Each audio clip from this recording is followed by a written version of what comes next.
Padre, entonces, volviendo con el tema, este hilo conductor, como usted lo llama, o esta secuencia, obviamente conlleva una historia que le da cohesión y perfil a todo lo que es este compendio que finalmente llamamos libro o Biblia. Estrictamente, ¿a qué se refiere?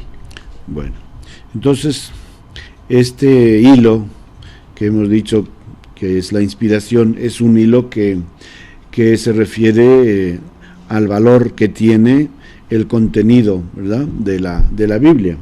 Pero hay otro hilo conductor que se refiere al sentido que tiene el que todos estos libros se hayan puesto como parte de una misma colección, que es lo que llamamos la Biblia. Y ese hilo conductor es la historia de salvación, es decir, ¿qué nos narran todos estos libros, ¿no?, del Antiguo y del Nuevo Testamento, tan diferentes y que pertenecen a distintos géneros, como son el género del Pentateuco, que es un género pues muy variado? No podríamos decir que sea ni un género histórico, ni un género profético, ni sapiencial, porque tiene de todo. Sobre todo podríamos decir que es más profético y sapiencial. Y luego pues viene el Nuevo Testamento, que viene a ser el desemboque, donde desemboca toda esa historia. Entonces, todo eso nos narra una historia de salvación, ¿verdad? Una historia que no es propiamente historia, en el sentido científico de la palabra, ¿verdad?, sino algo así como, bueno, de hecho en inglés, al hablar de historia de salvación, se escribe de otra manera diferente, ¿verdad?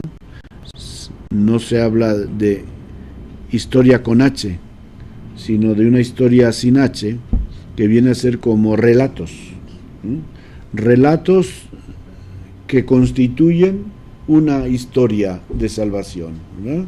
Entonces, no es propiamente una historia, como decimos, bueno, a ver, vamos a contar la historia de la conquista o del descubrimiento de América, ¿verdad? Y entonces, pues ahí vienen los historiadores, hoy con ese sentido crítico que tenemos de la historia, tratando de justificar, ¿no?, la existencia de los personajes, de las fechas y de los acontecimientos que se dieron, ¿verdad?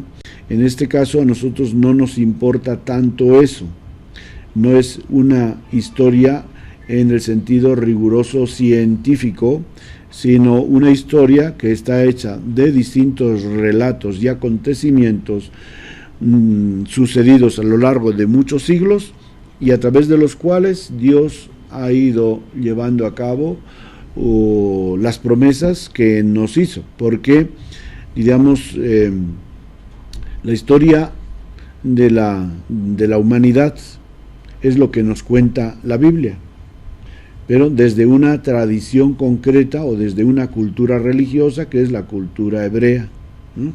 Y entonces esa historia comienza con la creación del ser humano, y quizá si esa creación del ser humano por Dios hubiera discurrido por los cauces que Dios nos parece que tenía previstos, pues a lo mejor no habría sido necesario escribir la Biblia.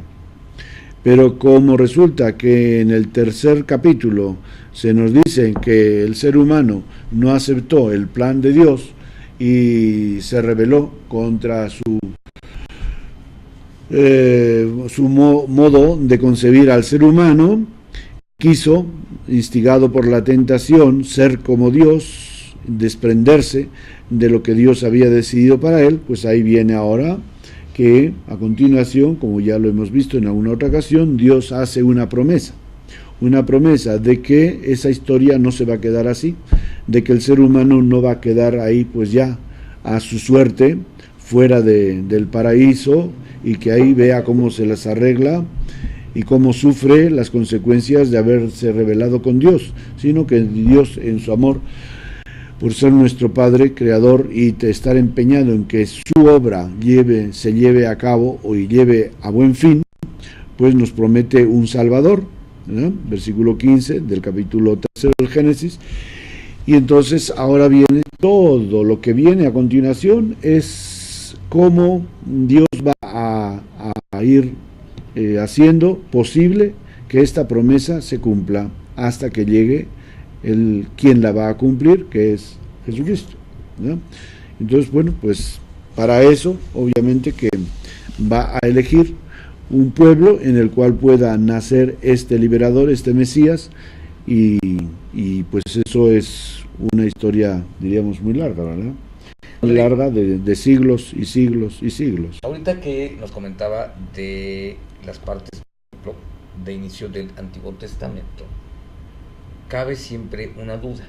Desafortunadamente, los seres humanos cuando leemos, cuando nos enteramos de algo, solemos ser como los niños de menos de 11 años, literales en aquello que leemos. Uh-huh. Esto es una grave confusión. ¿Qué tanto se debe de entender el cuestionamiento alegoría con contra la idea de lo que es literal? Por eso hace unos minutos yo preguntaba ¿qué tanto se requiere de desarrollo de personalidad o cultural para poderla entender? Okay. Bueno, pues sí. Obviamente que así como en la literatura profana, por llamarla de otra manera, frente a la literatura religiosa,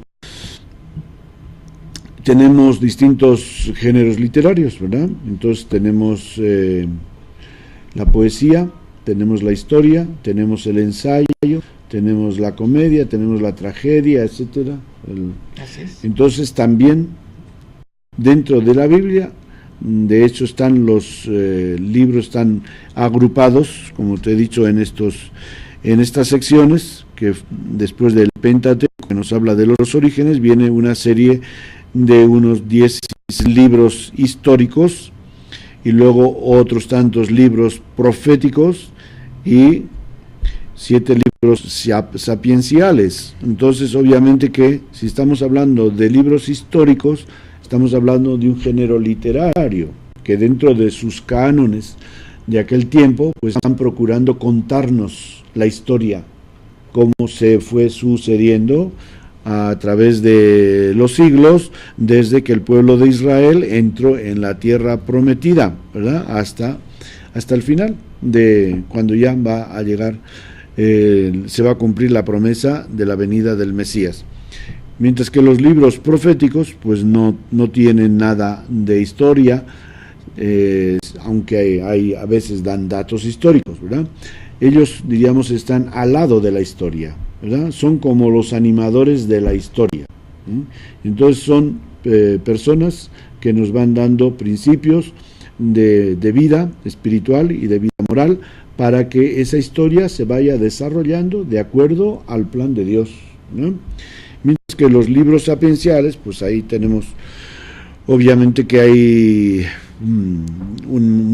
también dentro de ellos hay géneros diferentes, como son los salmos, que son oraciones, el cantar de los cantares, que es un romance de amor, o las lamentaciones, que es el género de la elegía, ¿verdad? Del lamento ante desgracias, el libro de Job, que parece que es como una novela, de si existió este personaje, y parece más la opinión de que es pues como una novela escrita sobre un personaje que vivía en la opulencia, en la abundancia, y que llega a pasar por las mayores pruebas de pobreza y de enfermedad, y cómo él se mantiene firme en la fe en Dios que le va a sacar de esas necesidades. Y luego tenemos los libros un poquito más problemáticos, que son los Proverbios, el Eclesiastés y el Eclesiástico, que nos hablan de distintos, que van recogiendo la sabiduría de aquel tiempo, haciendo también un poco de reflexión sobre la historia pasada. Y luego el libro de la sabiduría, que es también como una reflexión sobre el tema de la sabiduría, ¿verdad? Que luego en el Nuevo Testamento lo hemos aplicado a Jesucristo, a quien San Juan llama palabra de Dios, ¿no? Entonces hay una afinidad, ¿no?, literaria y espiritual entre la sabiduría como una profecía de lo que va a ser la palabra de Dios proclamada por Jesús. Entonces, obviamente que quien no tiene en cuenta esto y pues no puede entender bien el mensaje de la Biblia, y quien no tiene en cuenta eso, pues es un tema que lo hemos palpado con nuestras manos, ¿verdad? Porque hasta hace vamos a ver, unos 70 años, pues la tendencia y la idea era entender la Biblia y los escritos de la Biblia al pie de la letra. ¿Literal? Literalmente. Y entonces pues eso, pues como que la gente como que se hacía la tonta, ¿no?, para creer ciertas cosas que no eran ni lógicas históricamente. Ahora, tampoco es un manual, debe ser comprendido. Regresamos en un minuto, padre, y lo comentamos, porque es muy interesante. Durante una buena etapa de la humanidad, prácticamente parecía un manual, creando fanatismo, Así. por no ser comprendida, que esto es muy grave, ¿no?